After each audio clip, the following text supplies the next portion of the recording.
अस्सलाम वालेकुम स्टूडेंट्स। आज हमारा जो टॉपिक है हम डिस्कस करने जा रहे हैं वो है इनवर्टिब्रेट सीरीज में फाइलम प्लेटीहेल्मिन्थेस। इससे पहले हम दो फाइलम्स को स्टडी कर चुके हैं, फाइलम पोरिफेरा और फाइलम सिलेंट्रेटा। आज हम फाइलम प्लेटीहेल्मिन्थेस को जो है वो डिस्कस करेंगे और इसका जो कॉमन नेम है वो है फ्लैटवर्म्स। इन ऑर्गेनिजम्स को फ्लैटवर्म्स जो है वो क्यों कहा जाता है, इसको आप ज़्यादा अच्छा इस वक्त समझ सकते हैं अगर आप यहाँ पे थोड़ा सा इमेजिन करें या अपने जहन में लाएं एक लीफ को। एक जो पत्ता होता है ना, एक आपने ट्री के ऊपर या किसी प्लांट का लीफ देखा होगा। लीफ जो होता है अगर आप उसको देखें तो वो बिल्कुल फ्लैट सरफेस उसकी होती है, बिल्कुल फ्लैट बॉडी होती है। तो फाइलम प्लेटीहेल्मिन्थेस के मेंबर्स जो होते हैं ये भी सॉफ्ट डॉर्सोवेंट्रली कंप्रेस्ड ऑर्गेनिजम्स होते हैं। इनकी बॉडी डॉर्सोवेंट्रली कंप्रेस्ड होती है, बिल्कुल फ्लैट होती है, जिसकी वजह से इनको फ्लैटवर्म्स कॉमनली कहा जाता है। तो इनकी बॉडी को जो है वो फ्लैट क्यों रखा जाता है, उसकी एक रीज़न ये है कि इनके अंदर रेस्पिरेटरी और सर्कुलेटरी सिस्टम्स एब्सेंट होते हैं, और एब्सेंट होने की वजह से या ये सर्कुलेटरी और रेस्पिरेटरी सिस्टम्स मौजूद ना होने की वजह से इनके अंदर एफिशिएंट एब्जॉर्प्शन ऑफ ऑक्सीजन और न्यूट्रिएंट्स जो हैं वो इजीली नहीं हो सकते। तो इसलिए इनकी बॉडी को फ्लैट रखा जाता है कि चूंकि ये सिस्टम्स तो मौजूद नहीं है इसमें, यानी रेस्पिरेटरी सिस्टम भी नहीं है, सर्कुलेटरी सिस्टम भी नहीं है, तो efficient absorption of nutrients and efficient absorption of oxygen के लिए इनकी बॉडी को फ्लैट रखा जाता है। उसके बाद हम इसका नेक्स्ट कैरेक्टर देखते हैं कि ये एसिलोमेट्स होते हैं। यहाँ पर ए का मतलब होगा एब्सेंट, यानी ये ऐसे ऑर्गेनिजम्स हैं जिनके अंदर सिलोम मौजूद नहीं होती, जिसकी वजह से इनको एसिलोमेट्स कहते हैं। नेक्स्ट कैरेक्टर हम इसमें देखते हैं कि इनकी बॉडी जो है वो ट्रिप्लोब्लास्टिक होती है। ट्रिप्लोब्लास्टिक बॉडी का मतलब क्या होगा कि इनमें 3 जर्मिनल लेयर्स बॉडी की बन जाती हैं। आउटर मोस्ट लेयर एक्टोडर्म होगी, इनर मोस्ट लेयर एंडोडर्म होगी, और इन दोनों लेयर्स के दरमियान में एक ट्रू मेसोडर्म की डेवलपमेंट हो जाती है। अगर आप यहाँ पे थोड़ा सा कंपैरिजन करते हैं ना फाइलम प्लेटीहेल्मिन्थेस का फाइलम पोरिफेरा के साथ और फाइलम सिलेंट्रेटा के साथ, तो आप देखते हैं कि फाइलम पोरिफेरा तो सिंपल ऑर्गेनिजम्स थे जिनमें 2 लेयर्स की डेवलपमेंट थी, पेनाकोडर्म और कोइनोडर्म की, और उसके दरमियान में जेली लाइक सब्सटेंस थी। और इसी तरह जो है वो फाइलम सिलेंट्रेटा में अगर आप देखते हैं तो उसमें एक्टोडर्म और एंडोडर्म मौजूद हैं, लेकिन उनके अंदर एक जेली लाइक मेसोग्लिया होती है बिटवीन एक्टोडर्म एंड एंडोडर्म, जबकि इनके अंदर 3 लेयर्स की डेवलपमेंट हो जाती है, यानी इसमें जो 3rd लेयर मेसोडर्म भी बन जाती है। उसके बाद हम इनकी बॉडी सिमेट्री देखते हैं तो ये बायलेटरली सिमेट्रिकल ऑर्गेनिजम्स होते हैं। बायलेटरल सिमेट्री पाई जाती है इनकी बॉडी में, और इनकी बॉडी अनसेगमेंटेड होती है, इनकी बॉडी में कोई सेगमेंट्स मौजूद नहीं होते। नेक्स्ट करेक्टर हम इनका देखते हैं कि इनका हैबिटेट जो है वो कैसा है। इनका हैबिटेट जो है ये मोस्टली पैरासाइट्स होते हैं, और पैरासाइट्स भी ये किस तरह के होते हैं, ये एंडोपैरासाइट्स होते हैं। एंडोपैरासाइट्स का मतलब क्या होगा कि ये अपने होस्ट की बॉडी के अंदर रहते हैं।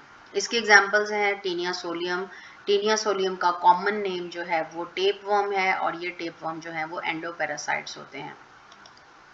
एक और हम यहाँ पर जो है वो देख रहे हैं organism Fasciola hepatica. Fasciola hepatica को कॉमनली जो है वो कहा जाता है लिवर फ्लूक, और ये जो लिवर फ्लूक है ये भी एक एंडोपैरासाइट होता है। नेक्स्ट हम इसमें करेक्टर देख रहे हैं, इसका डुजीसिया हम देख रहे हैं ऑर्गेनिज्म। डुजीसिया जो है ऐसा ऑर्गेनिज्म है जो कि फ्री लिविंग होता है, यानी ये पैरासिटिक इसका मोड ऑफ लिविंग जो है वो पैरासिटिक नहीं होता, ये फ्री लिविंग ऑर्गेनिज्म होता है। और ये कहाँ सर्वाइव करता है, ये कहाँ रहता है, ये फ्रेश वाटर में होता है। यानी ये ऑर्गेनिजम्स ऐसे हैं जो कि मैरीन नहीं होते, बल्कि ये ताज़ा पानी के अंदर फ्रेश वाटर में रहते हैं। इसकी एग्जाम्पल है डुजीसिया, और डुजीसिया का कॉमन नेम प्लेनेरिया है।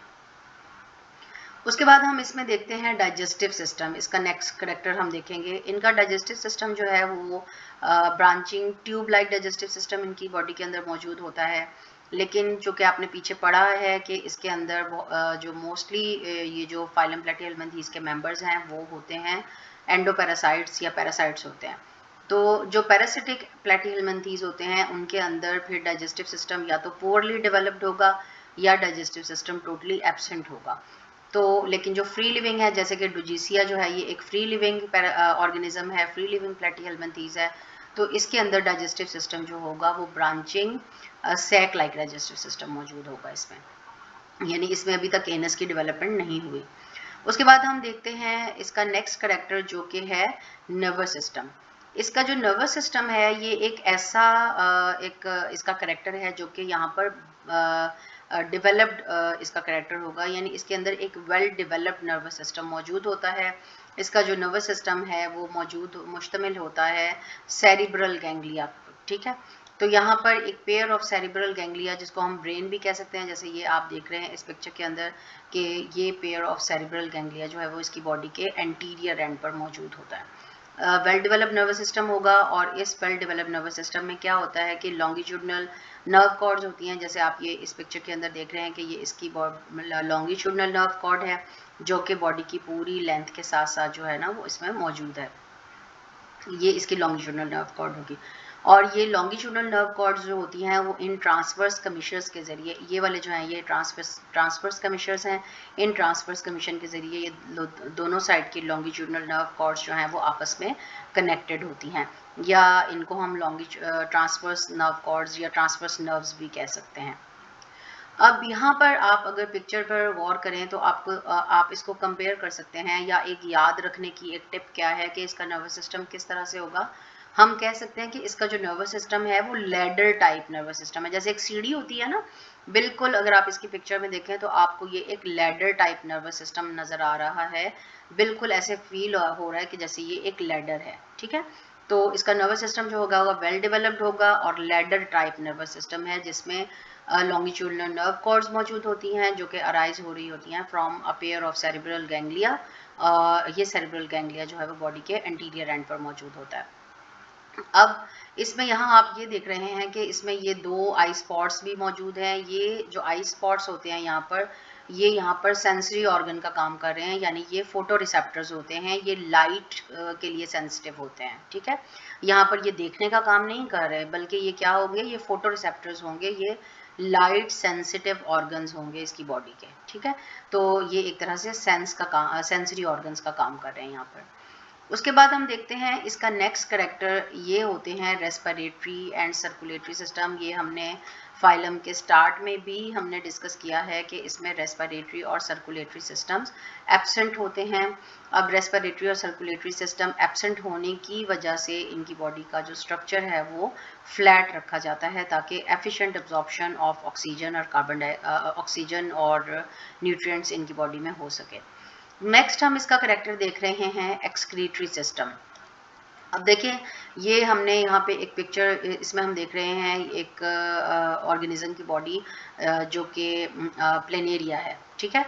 ये ऑर्गेनिज्म जो है वो प्लेनेरिया है और इसकी डॉर्सोवेंट्रली फ्लैटेंड बॉडी है। इसके अंदर आप ये इसका एक्सक्रीटरी सिस्टम देख रहे हैं।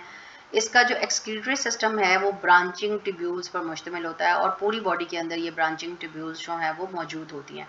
तो ये इसका जो ब्रांचिंग ट्यूब्यूल्स का सिस्टम है इसको हम नाम देते हैं प्रोटोनेफ्रिडिया, यानी इसमें प्रिमिटिव टाइप ऑफ नेफ्रॉन मौजूद होते हैं जिनको हम प्रोटोनेफ्रिडिया कहते हैं।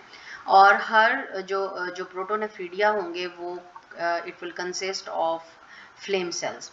इनका जो प्रोटोनेफ्रिडिया या एक्सक्रीटरी सिस्टम है वो फ्लेम सेल से बना हुआ होता है, यानी इन ब्रांचिंग ट्यूब्यूल्स को अगर हम माइक्रोस्कोप के नीचे देखें या इनको हम थोड़ा सा मैग्नीफाई करके देखें तो इन ट्यूब्यूल्स के अंदर ये बहुत सारे फ्लेम सेल्स मौजूद होते हैं।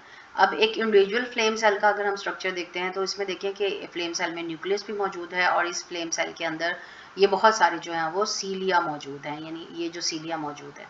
अब फ्लेम सेल जो है उसको नाम क्यों दिया जाता है फ्लेम सेल का, क्योंकि ये जब सीलिया फ्लिकर करते हैं, यानी ये सीलिया जब बीट करते हैं तो इनकी बीटिंग या इनकी फ्लिकरिंग जो है वो रिजेंबल कर रही होती है एक मोमबत्ती के शोले की तरह, यानी आग का एक फ्लेम या आग का एक शोला जैसे होता है, या एक मोमबत्ती का कैंडल का जो फ्लेम होता है ये उससे रिजेंबल करते हैं, जिसकी वजह से इसको फ्लेम सेल कहा जाता है।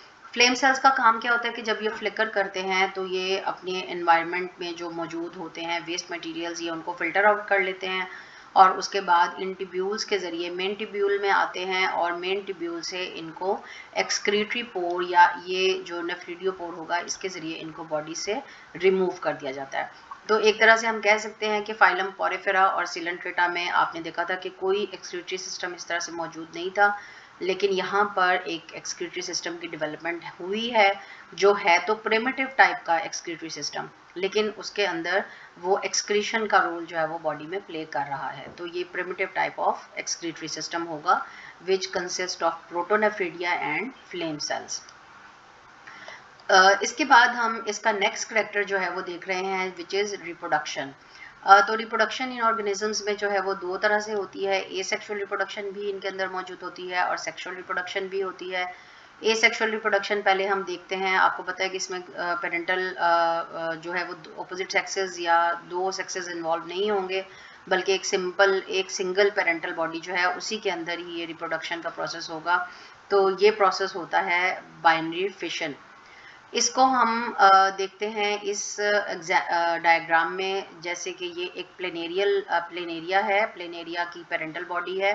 तो इसमें क्या होता है कि जो पेरेंटल बॉडी होती है वो सिंपली 2 पीसेस में डिवाइड हो जाती है। जैसे आप ये देख रहे हैं कि पेरेंटल बॉडी है और ये 2 पीसेस में डिवाइड हो गई है। अब ये जो पेरेंटल बॉडी 2 पीसेस में डिवाइड हुई है तो इस प्रोसेस को हम नाम देते हैं बाइनरी फिशन। अब क्या होगा कि जैसे इस ऑर्गेनिज्म में आप देख रहे हैं कि upper part of the body तो मौजूद है, यानी एंटीरियर पार्ट ऑफ बॉडी है, लेकिन यहाँ पे पोस्टीरियर पार्ट नहीं है। और यहाँ आप देख रहे हैं कि पोस्टीरियर पार्ट तो मौजूद है लेकिन एंटीरियर पार्ट जो है वो मौजूद नहीं है। ठीक है, पेरेंटल बॉडी सिंपली 2 में डिवाइड हो गई है। अब इन ऑर्गेनिजम्स में रीजनरेशन की एबिलिटी बहुत ज़्यादा पाई जाती है। रीजनरेशन भी आपने पढ़ी हुई होगी टर्म छोटी क्लासेस में कि रीजनरेशन क्या होती है कि एक ऑर्गेनिज्म जो होता है वो अपना लॉस्ट बॉडी पार्ट जो है वो डेवलप कर लेता है। अब जैसे सिंपली यहाँ प्लेनेरिया की बॉडी जो है वो 2 पार्ट्स में डिवाइड हो गई, यानी ऐसे बॉडी उसकी 2 पार्ट्स में डिवाइड हो गई है जैसे आप इस पिक्चर में देख रहे हैं। तो क्या होगा कि यहाँ पर इस प्लेनेरिया ने, जिसके पास एंटीरियर पार्ट तो था लेकिन पोस्टीरियर पार्ट नहीं था, उसने क्या किया कि उसने अपना पोस्टीरियर पार्ट जो है वो रीजनरेट कर लिया। ठीक है, तो इसको हम नाम देते हैं प्रोसेस ऑफ रीजनरेशन। और और इस तरह की जो डिवीजन होती है या इस तरह की एसेक्सुअल रिप्रोडक्शन होती है उसको हम बाइनरी फिशन कहते हैं। इसी तरह इस ऑर्गेनिज्म में पोस्टीरियर पार्ट तो था लेकिन एंटीरियर नहीं था, तो इसने अपना एंटीरियर पार्ट रीजनरेट कर लिया। ठीक है, तो इस तरह से ये दो नए ऑर्गेनिजम्स बन गए हैं, यानी पेरेंटल बॉडी सिंपली दो पीसेस में डिवाइड होती है। ये दोनों पीसेस जो हैं अपने जो नए पार्ट होते हैं वो रीजनरेट कर लेते हैं। तो इस तरह से इन ऑर्गेनिजम्स के अंदर एसेक्सुअल रिप्रोडक्शन होती है। नेक्स्ट हम इसमें देखते हैं कि सेक्सुअल रिप्रोडक्शन जो है वो किस तरह से हो रही है। तो इन ऑर्गेनिजम्स में सेक्सुअल रिप्रोडक्शन के लिए ये ऑर्गेनिज्म जो हैं वो हर्मैफ्रोडाइट होते हैं। हर्मैफ्रोडाइट का मतलब क्या होता है कि ऐसे ऑर्गेनिज्म जिनके अंदर मेल और female sex organs with in the same body हों, यानी एक ही बॉडी के अंदर मेल ऑर्गन भी मौजूद है और फीमेल ऑर्गन्स भी मौजूद हैं, और वो ऑर्गेनिजम्स फिर एग और स्पर्म्स प्रोड्यूस करेंगे और फिर उनकी डेवलपमेंट होगी। तो इस तरह की जो रिप्रोडक्शन होती है उसमें हम कहते हैं कि इनमें हर्मैफ्रोडाइट ये ऑर्गेनिजम्स होते हैं। उम्मीद है आपको लेक्चर पसंद आया होगा, और ये lecture first year Punjab text book board की जो नई बायोलॉजी की बुक है, इसमें हमने टॉपिक को उस बुक के हिसाब से कवर किया है, जबकि जो ओल्ड बुक थी उसके अंदर इन एंडोपैरासाइट्स की कुछ डिटेल्स भी हैं। अगर आपको उन डिटेल्स के बारे में कुछ पूछना हो तो आप कमेंट सेक्शन में पूछ सकते हैं। ओके, अल्लाह हाफिज़।